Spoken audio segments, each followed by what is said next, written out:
Olá, pessoal. Aqui é o professor Washington Soares e eu estou gravando esse vídeo aqui para os meus alunos do sexto ano, tá bom?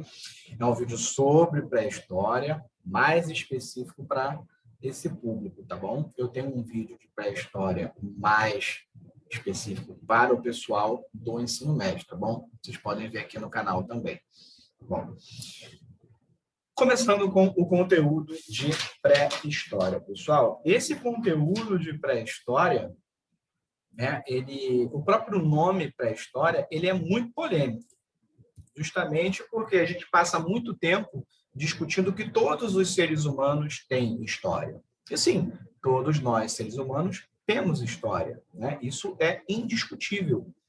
Mas nós só chegamos a essa conclusão, a essa premissa teórica, né, a esse entendimento, a partir do século XX. Né? Hoje, século XXI, é ponto pacífico. Todos os grupos humanos, ao longo do tempo e do espaço, têm história, independentemente de terem desenvolvido a tecnologia da escrita. E aí a gente começa a entender o conceito de pré-história, pessoal. Durante o século XIX, enquanto se construía a chamada linha do tempo, né, que a gente utiliza hoje para os nossos estudos, a gente consegue perceber que essa linha do tempo ela tem uma visão de mundo europeia. Né? Quando a gente fala, por exemplo, né, do fim da Idade Antiga, início da Idade Média, fim da Idade Média, início da Idade Moderna, fim da Idade Moderna, início da Idade Contemporânea, né? Todos os eventos que marcam o fim e o início de um período são eventos europeus, né? Que pouco dizem para povos que não têm a mesma trajetória europeia.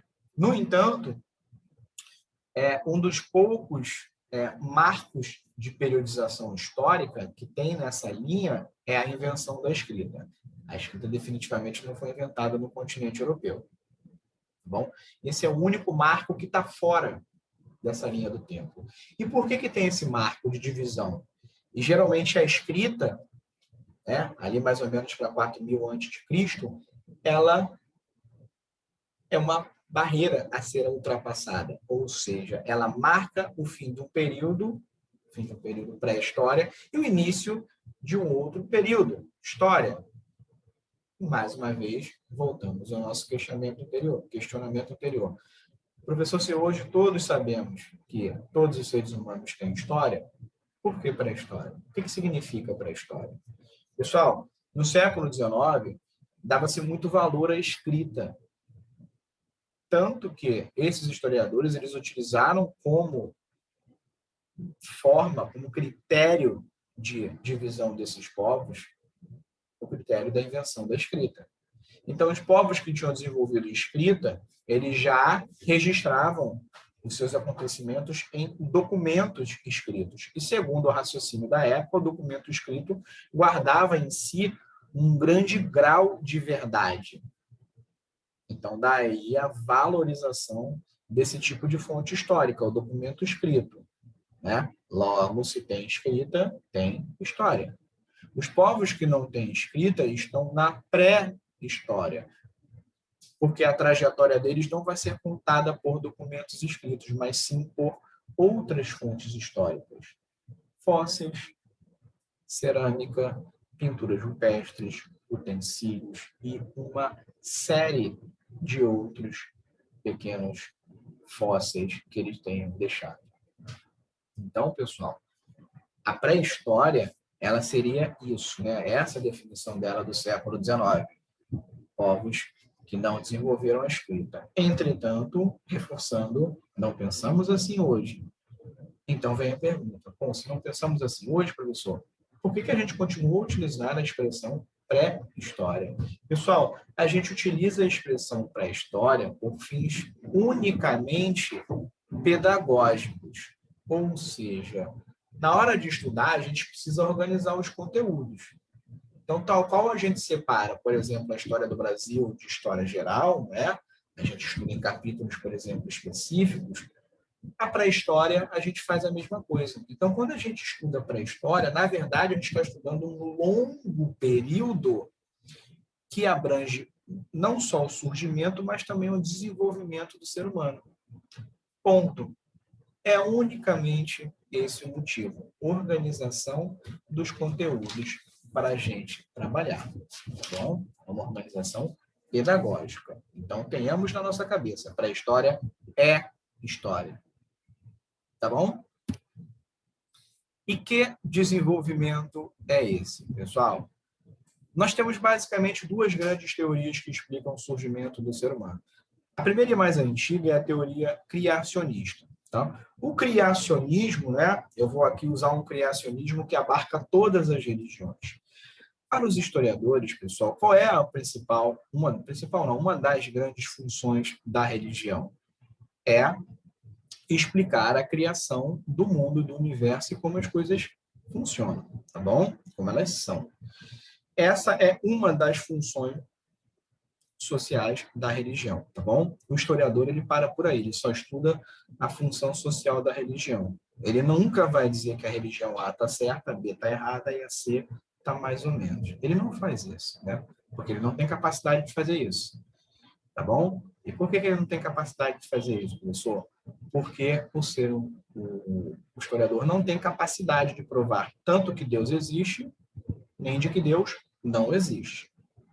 Se não consegue provar, o ser humano, o historiador, se abstém dessa discussão. Não é uma discussão para ele, tá bom? É para os teólogos. E todas as religiões, portanto, têm a sua versão da criação do universo, né? Uma entidade sobrenatural, ou seja, que está fora da natureza, ela interfere na natureza e cria o ser humano, né? Repito, cada religião terá a sua versão para a criação do ser humano, mas todas elas terão em comum a intervenção divina, ou seja, uma criatura divina, um ser divino, interferiu aqui na nossa natureza e criou os seres humanos, e a partir daí os seres humanos tiveram a sua trajetória. E repara bem, construíram os seres humanos já com esse corpo aqui. Tá bom? Beleza. Essa é a versão 1, criacionismo. Versão 2. Aqui é utilizada pelos historiadores e pelos cientistas sociais, tá bom? Pelos cientistas como um todo. É a explicação evolucionista, baseada nas ideias do naturalista do século XIX, Charles Darwin. Darwin, depois de uma extensa pesquisa, tá bom? Comparando fósseis, não só humanos, mas também de outros animais, né? Viajou pelo mundo todo. Então, ele chegou à conclusão de que os animais passaram por um processo de seleção natural. Como é que é essa seleção natural? Os mais adaptados, veja bem, não necessariamente os mais fortes, mas os mais adaptados ao ecossistema ao qual ele pertence, sobreviveriam. Aqueles que não conseguissem se adaptar ao ecossistema e as próprias mudanças, né, climáticas ao longo do tempo, esses desapareceram. Tá bom? Com isso, e com muitas pesquisas, a gente chega à conclusão de que houveram vários seres humanos, né? Várias versões de hominídeos. Né? Eu coloquei só algumas aqui para a gente ver, mas haviam umas tantas, fora que a gente ainda não descobriu. O que interessa para nós no estudo da história, tá bom? Interessa que nós saibamos que nós somos Homo sapiens sapiens, né? Homens com consciência. Beleza? Sabedoria, inteligência. Nós. Temos os nossos antepassados também, né?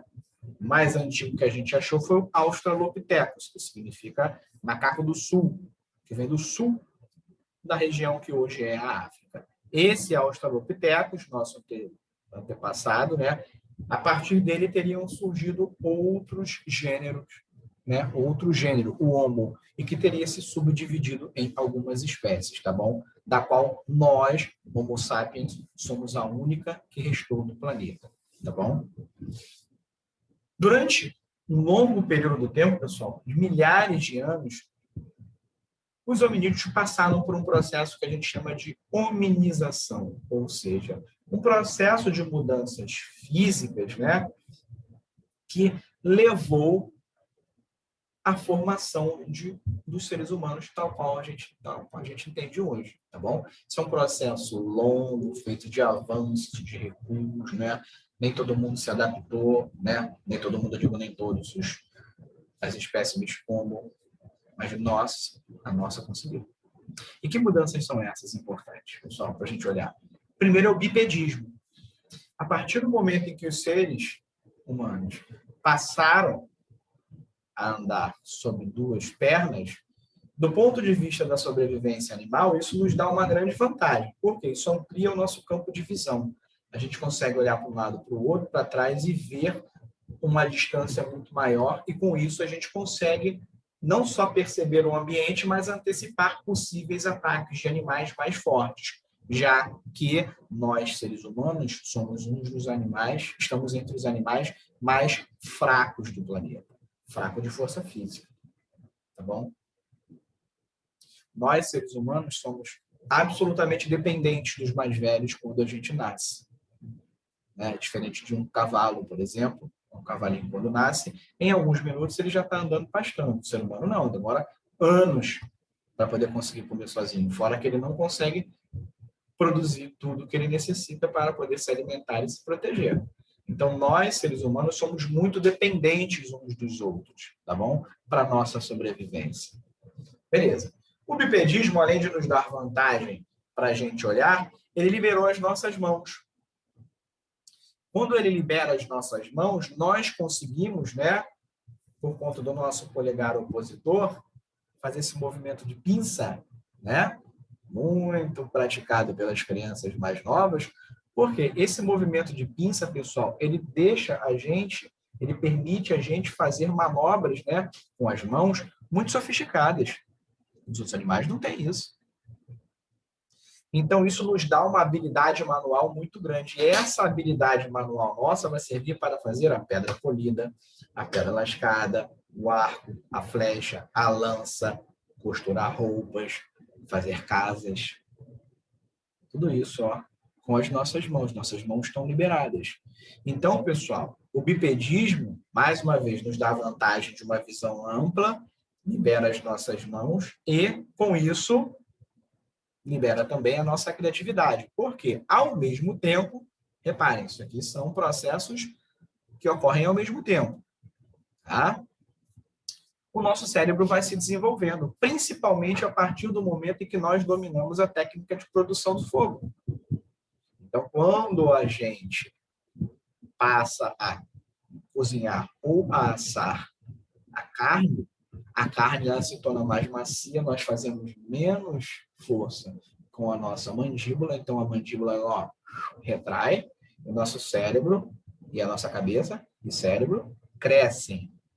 Com as proteínas ingeridas, nosso cérebro se desenvolve, ou seja, nós nos tornamos mais inteligentes, tá bom? E ainda em volta do fogo, nós desenvolvemos o primeiro rudimento e muito importante para a nossa sobrevivência, que é a linguagem. Essa é uma das nossas grandes vantagens biológicas. Nós, pessoal, somos seres que temos a capacidade de nos comunicar, de nos entendermos, de transmitirmos conhecimento. Com a linguagem, a gente consegue se organizar, né? Para fazer uma tarefa, por exemplo. Com a linguagem, eu consigo explicar, por exemplo, que tal fruta é venenosa, aquela outra pode comer. Com a linguagem, eu consigo expressar ideias. Com linguagem, eu consigo transmitir conhecimento. Exemplo muito simples. Hoje em dia, uma criança ela não precisa colocar a mão no fogo para aprender que o fogo machuca. Alguém lá atrás já fez isso e comunicou. Provavelmente o pai e a mãe dessa criança, né, receberam essa informação dos seus pais, que receberam dos seus avós, e assim por diante. E assim para trás, para ser mais exato. Então, pessoal, uma das grandes vantagens que nós trazemos, nós, né, seres humanos, é a nossa capacidade de comunicarmos, tá bom? E a partir desse momento que a gente desenvolve a linguagem, pessoal, a gente desenvolve a nossa capacidade de criar histórias, de criar explicações para como o mundo funciona. de criar explicações sobre como nós deveríamos nos comportar. Então, do ponto de vista histórico, os seres humanos criam as religiões. E como eu disse lá atrás, as religiões têm como função o quê? Explicar como é que o mundo surgiu e por que as coisas são desse jeito. E a história e as crenças, as religiões, perdão, nada mais são do que um conjunto de histórias. Nada mais são do que um conjunto de histórias que explicam o mundo, né? Então, se nós temos a mesma religião, a gente consegue se mobilizar, ou seja, se organizar em torno de objetivos comuns. E isso fez toda a diferença, inclusive para a nossa espécie, Homo sapiens. Os nossos primos, né, os nossos irmãos humanos, eles não tinham essa capacidade, não. Até onde a gente sabe, eles não desenvolveram isso, não. Não de forma tão sofisticada quanto a gente. Então, quando nós conseguimos contar essas histórias e nos unir em torno dessas histórias, então isso faz com que a gente tenha uma grande vantagem para a perpetuação da espécie. Então, essa é a nossa adaptação. Por isso que eu disse, pessoal, se o ser humano ele é um ser muito fraco, ele é muito fraco do ponto de vista físico, ele é muito forte do ponto de vista intelectual. Essa é a nossa vantagem biológica, a nossa inteligência. Tá bom? Como é que eu organizo e divido os períodos da pré-história, né? Pelos estágios de desenvolvimento da cultura material, da tecnologia, tá bom? Isso também, pessoal, é um preceito isso é derivado daquele conceito de pré-história, tá bom? A gente continua utilizando o paleolítico, neolítico ou idade dos metais, mais uma vez, para fins de organização de estudo, para fins pedagógicos, tá bom? Com isso, paramos por aqui e vamos, no próximo vídeo, estudar especificamente os períodos, tá bom?